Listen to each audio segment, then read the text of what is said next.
Welcome. I'm going to be talking about this piece of junk while this piece of junk is not in it anymore.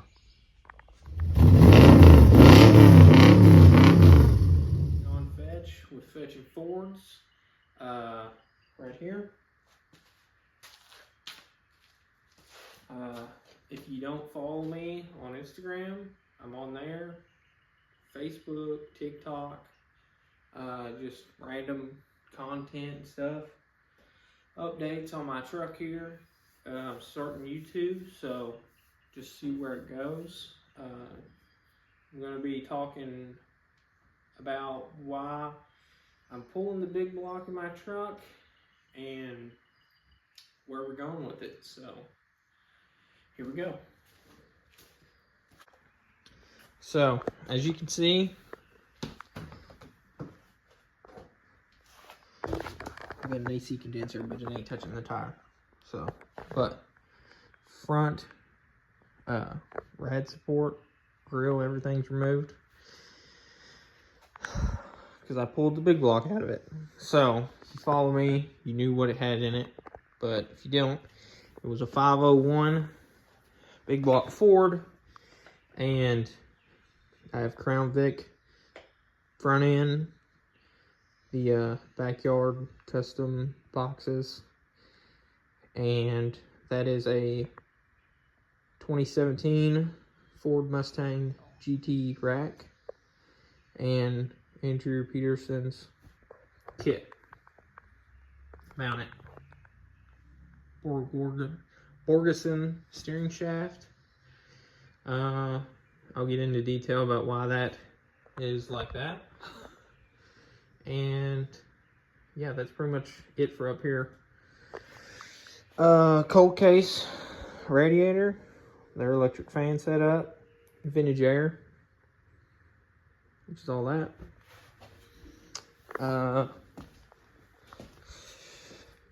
Garage is a mess, but yeah, Dakota Digital, it's all ripped out partially right now, right there. Yeah, just the vintage air, radio, 3D printed Ford parts, cup holders, 5% temp.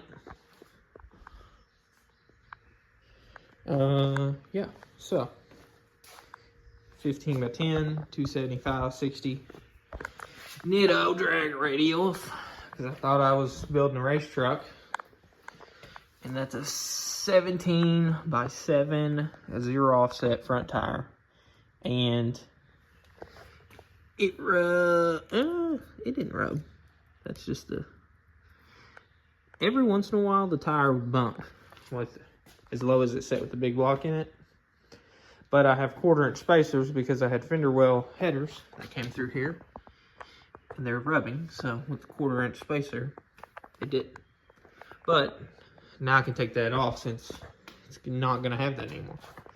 Here's the exhaust, 3-inch Dynamax Super Turbo, and then it kicked out right here.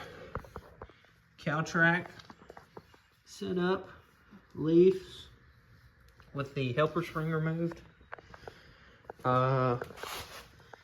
Disc brake conversion from Quick Performance. Everything on the rear end's Quick Performance. It's a Fab 9-inch. Let's see, I can't get a shot of the Viking shocks. It's a nodular center section with 389 gears, Eaton True Track 35 spline axles. Here's the front brakes. Just a power stop kit for factory Crown Vic. Drilled and slotted. Let's see, what else? The rear end is narrowed 1.5 inches on each side because with the factory one, it was rubbing the bedside. Not bad, but if I had put anything in the truck, it was gonna rub. And the rear end's flipped upside here, sitting on top of the spring. But yeah, and then I tubbed it, which looks awful, but plan on fixing that down the road, making it look a lot better. But here's the big block. E4OD trans, US shift kit, mini starter, 501. Like I said, 501. It started out as a 429 block, 415 stroke, scat crank, scat forged I-beam rods, SRP forged flat tops, and Pro Comp heads with a lot of port work done to them. Wine dual plane intake, MSD, CVF front kit, Harlem Sharp roller rockers, bullet hydraulic roller cam. But yeah, if you look at my Instagram and TikTok or whatever, you'll see I've got several videos of this running, and there's one of the headers. But it's sitting right here like this beside the shop door because the fella that bought this is on his way to pick it up right now. So he'll be here shortly. Also, I have a Boyd aluminum EFI fuel tank. So I have the Aeromotive 340 pump in it, and I had a Aeromotive carb fuel regulator feeding this, and that really worked out good with the in-tank pump like that. In return, it never vapor locked or anything weird like that, and you couldn't even hear the pump running, so that was awesome. But all that's kind of important for what's to come, because what's to come is no longer a carburetor. So I'm going to kind of get into how I got here and where we're fixing to go with this bad boy. So I've already made this video once, and I realized if I tell the whole story of the truck, it was way too long. It was like an hour, it was like a 50-minute long video. So I'm gonna make this short and sweet to the point. So as you can see, big block is gone. Yeah, I picked it up yesterday, and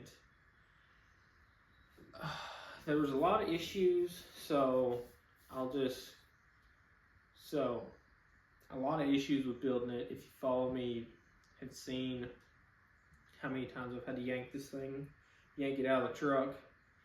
So this year, the goal with the truck was, okay, it's finally done enough. We're gonna make it to May, take it to Pigeon Forge for F100 Grand Nationals, which has been the goal for the truck since I've been building it for the past 4 years. So it's always been the goal, to drive it there, drive it around, drive it home. So this year I really felt like we were going to hit that goal. I had, over the winter, I put vintage air, narrowed the rear end, 3 inches in total. I put quiet exhaust on it, or quieter, that way it doesn't drone. My thought was that way it don't drone all the way down there. And then very last second, kinda-ish, a few weeks before Pigeon Forge, I decided it needs power brakes. The manual brake setup sucks. So I bought Hydro Boost and put that on it. So I'd had everything, the vintage air lined out, the rear end in, the narrowed fab 9-inch housing, the Hydro Boost, I got that done pretty last minute actually. I got that done the weekend before Grand Nationals. I wrapped it up, but I had a leak, and then that was on like a Saturday morning. I got that done, and I made I got some cool videos and a feature in Faith Family Cars podcast, which hasn't come out yet, but probably will be soon on one of their tech or shop talk videos. So get to see the truck ripping then. So yeah, so the Monday before Grand Nationals, I'm getting it. I got the leak fixed that I had on a return line on the Hydro Boost fixed. I changed the oil, and on the magnet off the dips, or the magnet off the drain plug, was what the C-clip ends on the trunnion off the roller rockers. So that had me real nervous. I was like, I don't even know if I should take it. I had some replacements, some spares.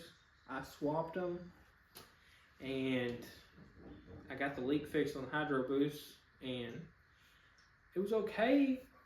It seemed like it was okay besides that. So I was like, well, I got some spare rocker arms. I can at least steal the C-clips, take some C-clip snap ring pliers with me, and we'll just send it. And we get down there, I'll pull the valve covers and check it. Well, that was my plan. And then the Tuesday before Grand Nationals, so we were planning on leaving Thursday morning, which was technically the first day of Grand Nationals. We were going to get down there Thursday evening, which is still what we did, but not miss. So Tuesday before, I drive to work that night, and everything was fine on the drive to work. The brakes were awesome with the Hydro Boost. Get off Wednesday morning, 7 a.m., driving it home. Everything seems fine. And on the drive home, I'm like, man, it seems like there's a lot riding on, like, a lot of iffy things, if we should go. And I get like half a mile from the house, like I look out the garage and I can see it, the spot. I pull up to the stop sign, and it sounds like popcorn popping under the hood. So I get out, I stop the truck, get out, pop the hood, and the serpentine belt is just shredding. So shredding, and it hit the return line for the Hydro Boost power steering return. So I got in it, drove it to the house, and opened the garage door up, pulled it in, and shut the garage door. I was pretty upset because it seems like if it ain't one thing, it's another with this truck. So, especially the big block. It's just been one thing after another. So, we went ahead, drove the wife's car down to Grand Nationals, had a great time. But the whole way down there, and while we were down there, I got to talking to everyone. Everyone that was standing there was their Coyote swap truck, and just getting their opinion. Everyone, a bunch of different opinions about them. And I talked my wife into it, and she really punched a guy in the gut whenever she said, well, why did you even build the big block? Why didn't you do that from the get-go? Well, because I'm an idiot. So while we were down there, I said, screw it. I had a ton of pictures of me building the big block, obviously, and videos of it. Posted it for sale down there, and it was probably a week and a half later, I had a guy message me on Facebook and was like, much you want for it, yada yada. Told him. He's like, I'll take it. Didn't even jib me. So that happened. Week later, or that same week, I start really heavily looking for a coyote. I just so happened stumble upon the parts farm, or no, parts plug, and Jonathan Fitzgerald. He had a 19,000 mile 2017 Mustang auto that they had just got it in, and so it's everything I wanted: a Gen 2 auto Mustang motor. So talked to him on the phone for a little bit, and he came up with a price, and I felt like it was probably better than anyone else I had talked to for the miles and that exact combo. Which, if you talk to anyone wanting to put a coyote in their truck, they want a Gen 2 6R80. So that's what we're doing, and it should be shipping towards the end of June, the end of this month. And instead of me wasting the rest of the year, a bunch of time, money, trying to figure things out with putting it in the truck for a very reasonable amount, the motor's getting shipped straight to Chris Smith, and at the same time, as soon as the engine ships, I'm hauling this bad boy down there, and we've already got parts getting delivered to Chris for this thing. So hopefully everything works out. Drop the truck off, like I said, the end of this month, and a couple weeks, I should be able to drive down there, hop in the truck, and drive it all the way home. No trailer. So ultimately, I wanted this truck to be kind of like a street truck, fast, and why the Coyote might be a little bit slower initially. I also want to be able to drive it anywhere. Like, I want me, my wife, my daughter, I want my wife to be able to drive it. I want us to be able to hop in it, and if we want to go to Florida for a vacation, Tennessee, wherever, that's what I want this thing to be. It's my baby, my first truck, and I mean, I've had it for over 10 years now, so that's what I want it to be. I'm not so worried about making it fast. While the plans down the road is to make it maybe faster, you know, Whipple or something.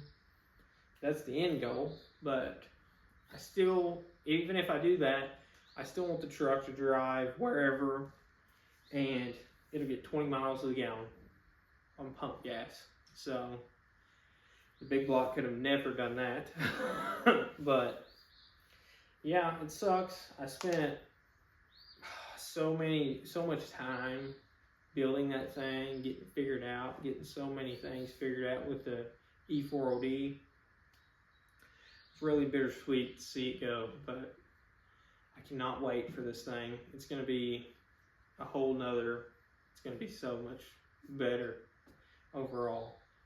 The reliability, the drivability, everything. So stay tuned. I plan on showing what we've got to do to get this thing ready for Chris. I've got all the wiring pretty much ready for him. I've got to put a new set of inner fenders on it because these were cut for the fender well headers I had on it. I've got to patch the hole in the floor from the floor shifter, or the ratchet shifter I had in the floor. And that's pretty much it. Oh, I got Viking coilovers in the front, and I had 650-pound springs on those for the weight of the big block, and I'm switching to 550-pound springs for the Coyote. So Viking, they literally ship those like within 2 days to me. So I've already got those on hand. I just gotta get them in. So that's pretty much it. I've got a set of inner fenders here, and I gotta patch a spot on them, and then get those powder coated, then pop them on the truck. So that shouldn't be too bad. So a little bit of work to get done next few weeks, but I think we got plenty of time. So I guess we'll catch you on the next one.